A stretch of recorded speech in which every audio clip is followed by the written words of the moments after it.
مذہبی جماعت کے احتجاج کا معاملہ پنڈی اسلام آباد میں معمولات زندگی دوسرے روز بھی بری طرح متاثر۔ راولپنڈی اور اسلام آباد میں راستوں کی بندش کے باعث تجارتی سرگرمیاں بھی معطل ہیں۔ راولپنڈی ایکسپریس وے فیض آباد اور IGP روڈ مکمل طور پر بند ہے۔ راولپنڈی اور اسلام آباد کو ملانے والی فیض آباد انٹرچینج بھی سیل ہے، جبکہ کھنا پل، کری روڈ اور ڈھوک کالا خان کے راستے بھی تاحال سیل ہیں۔ وارث خان، کمیٹی چوک، سکست روڈ، شمس آباد اور ایران روڈ بھی سیل ہیں۔ راول روڈ، شاہین چوک، صدر اور پرانے ایئرپورٹ سے آنے والے راستے بھی مکمل بند ہیں۔ اسلام آباد آنے والے بیشتر راستے کنٹینرز لگا کر بند رکھے گئے ہیں۔ ریڈ زون کو مکمل طور پر سیل کر دیا گیا، صرف مارگلا روڈ کھلا ہے۔ راولپنڈی انتظامیہ نے شہر میں ہیوی ٹریفک کے داخلے پر مکمل پابندی عائد کر رکھی ہے، جبکہ ایئرپورٹ جانے والے راستوں کو بھی کنٹینرز لگا کر سیل کر دیا گیا، جس کے باعث پروازوں میں تاخیر ہو رہی ہے۔ جڑواں شہروں میں انٹرنیٹ سروس دوسرے روز بھی معطل ہے، جبکہ راستوں کی بندش کے باعث تعلیمی ادارے بھی بند ہیں۔ ممکنہ احتجاج کے پیش نظر جڑواں شہروں میں میٹرو بس سروس دوسرے روز بھی معطل اور فیض آباد کے مقام پر پولیس کی بھاری نفری تعینات ہے۔ فیض آباد میں تمام ہوٹلز کو بھی سیل کر دیا گیا ہے۔ خیبر پختونخوا میں ریاست مخالف قیادت نہیں لائی جا سکتی۔ DGI SPR پشاور میں میڈیا بریفنگ کے دوران لیفٹیننٹ جنرل احمد شریف چودھری سے سوال ہوا تھا کہ ایک بیانیہ بنایا جا رہا ہے کہ KP میں اسٹیبلشمنٹ مخالف بیانیے کے ساتھ نئی قیادت آنے والی ہے اور اس کا سب سے بڑا ٹارگٹ یہی ہے کہ فوج کو یہاں سے واپس بھیجنا ہے۔ سوال کے جواب میں DGI SPR نے جواب دیا کہ اسٹیبلشمنٹ ریاست کا ایک ادارہ ہے، آپ کیا کہنا چاہ رہے ہیں کہ کیا ایسی قیادت لائی جا رہی ہے جو ریاست کے خلاف ہے؟ ایسا نہیں ہو سکتا۔ ایک اور سوال کے جواب میں DGI SPR کا کہنا تھا کہ آپ خود فیصلہ کر لیں کہ وہ کون ہے جو کہہ رہا ہے کہ وہ صوبائی حکومت برداشت نہیں جو آپریشن کے خلاف کھڑی نہ ہو، کون یہ کہہ رہا ہے کہ دہشت گردوں کے خلاف آپریشن نہیں کرنا چاہیے بلکہ بات کرنی چاہیے۔ ان کا کہنا تھا کہ لوگوں کو کنفیوز کیا جا رہا ہے کہ دہشت گردی کے مسئلے کا حل آپریشن کرنے میں نہیں ہے۔ یہ کہتے ہیں کہ بچوں کے سر کاٹ کر فٹ بال کھیلنے والوں سے بات چیت کریں۔ ریاست اور عوام کو ایسے شخص کے فیصلے اور خواہش پر نہیں چھوڑ سکتے جو KP میں دہشت گردی واپس لانے کا اکیلا ذمہ دار ہو۔ خارجیوں اور ان کے سہولت کاروں سے آہنی ہاتھوں سے نمٹا جائے گا۔ امریکی صدر ٹرمپ کا چینی درآمدات پر اضافی 100% ٹیرف عائد کرنے کا اعلان۔ امریکی صدر ڈونلڈ ٹرمپ نے اپنے social media platform truth social پر چین پر 100% نیا ٹیرف عائد کرنے کا اعلان کیا۔ ٹرمپ نے کہا کہ امریکہ نومبر سے چینی درآمدات پر اضافی 100% ٹیرف عائد کرے گا۔ امریکی مصنوعات کے تحفظ کے لیے سخت تجارتی اقدامات کیے جائیں گے۔ چینی مصنوعات پر پہلے ہی امریکہ کی جانب سے 30% ٹیرف عائد ہے۔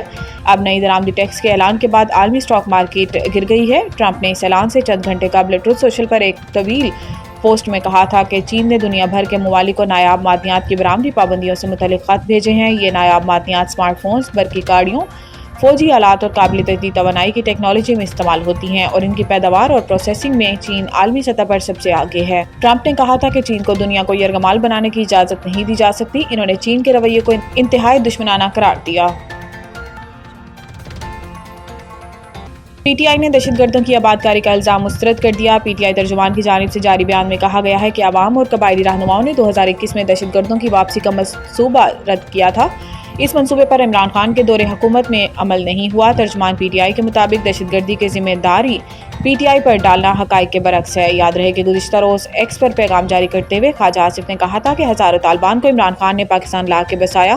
آج بھی PTI دہشت گردوں سے مذاکرات کی بات کر رہی ہے۔ سالوں سے ہماری فوج اور عوام کا خون بہایا جا رہا ہے۔ افغان حکومت کے ساتھ سالوں پر محیط مذاکرات اور وفود کے کابل آنے جانے کے باوجود پاکستان میں خون ریزی بند نہیں ہوئی۔ اس کے علاوہ قومی اسمبلی میں اظہار خیال کرتے ہوئے وزیر دفاع خواجہ آصف کا کہنا تھا کہ دہشت گردوں کے لیے کوئی نرم گوشہ اور رعایت قابل برداشت نہیں۔ دہشت گردوں کو پناہ دینے والوں کو ابھی حساب دینا ہوگا۔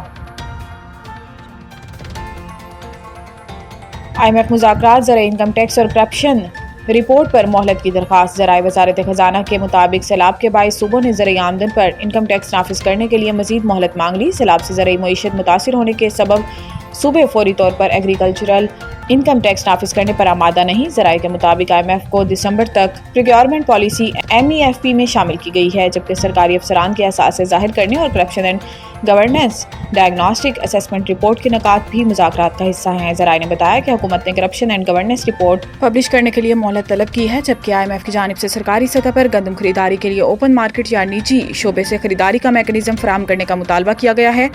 ذرائع کے مطابق معاشی ٹیم نے اسٹرکچرل بینچ مارکس پر نرمی کی درخواست بھی کی ہے تاکہ معاہدہ جلد از جلد مکمل ہو سکے۔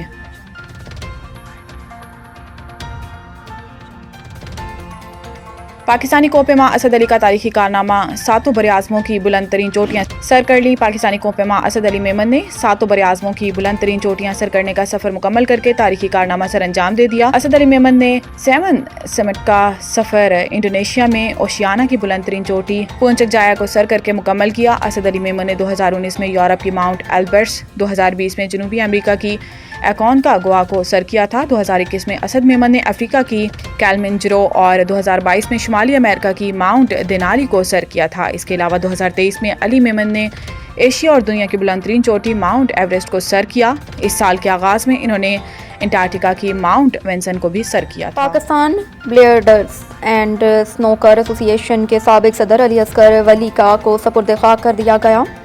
92 نیوز ایچ جی کے رپورٹر امتیاز نریچا کے مطابق پی بی ایس کے سابق صدر علی اصغر ولی کا کو کراچی کے صدر نور باغ میں بادشاہ قبرستان میں سپرد خاک کر دیا۔ تدفین میں کھیلوں کی ایسوسی ایشنز اور کراچی چیمبر آف کامرس کے عہدیداران سمیت خاندان کے افراد نے بھرپور شرکت کی۔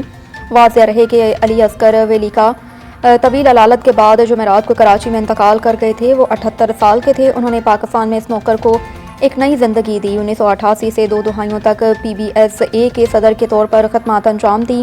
ان کی بہترین خدمات پر انہیں بین international players and snooker federation کے سینئر نائب صدر اور Asian confederation of billiards sports کے صدر سمیت کئی اہم عہدوں پر کام کیا۔ انہی کے دور میں پاکستان نے پہلی بار I B S F world snooker کا ٹائٹل آرچری ٹیموں کی تشکیل کے لیے ٹرائلز مکمل ہو گئے۔ نیوز 92 ایچ ڈی پلس کے رپورٹر امتیاز ناریچا کے مطابق سندھ آرچری ایسوسی ایشن کے زیر اہتمام نیشنل گیمز میں شرکت کرنے والے سندھ کی مینز اور ویمنز آرچری ٹیموں کی تشکیل کے سلسلے میں 70 میٹرز اور 72 ایروز پر مشتمل ٹرائلز مکمل ہو گئے۔ صبح 10:30 بجے سے پہر 3:30 بجے تک پبلک اسکول حیدرآباد لطیف آباد میں منعقدہ ٹرائلز کی تکمیل کے بعد ہفتے کو کھلاڑیوں کا اعلان ہوگا۔ اس ضمن میں سندھ آرچری ایسوسی ایشن کے سیکریٹری جنرل سید اعجاز علی نے بتایا کہ حیدرآباد، میرپور خاص، نواب شاہ اور سکھر آرچری ایسوسی ایشن، لاڑکانہ ڈویژن آرچری ایسوسی ایشنز کو ہدایت جاری کی کہ وہ شیڈول ٹرائلز میں اپنے بہترین مرد اور خواتین تیز اندازوں کو شرکت کے لیے نامزد کریں، جن کے ساتھ ایک آفیشل بھی موجود ہوگا۔ واضح رہے کہ نیشنل گیمز دسمبر میں کراچی میں ہوں۔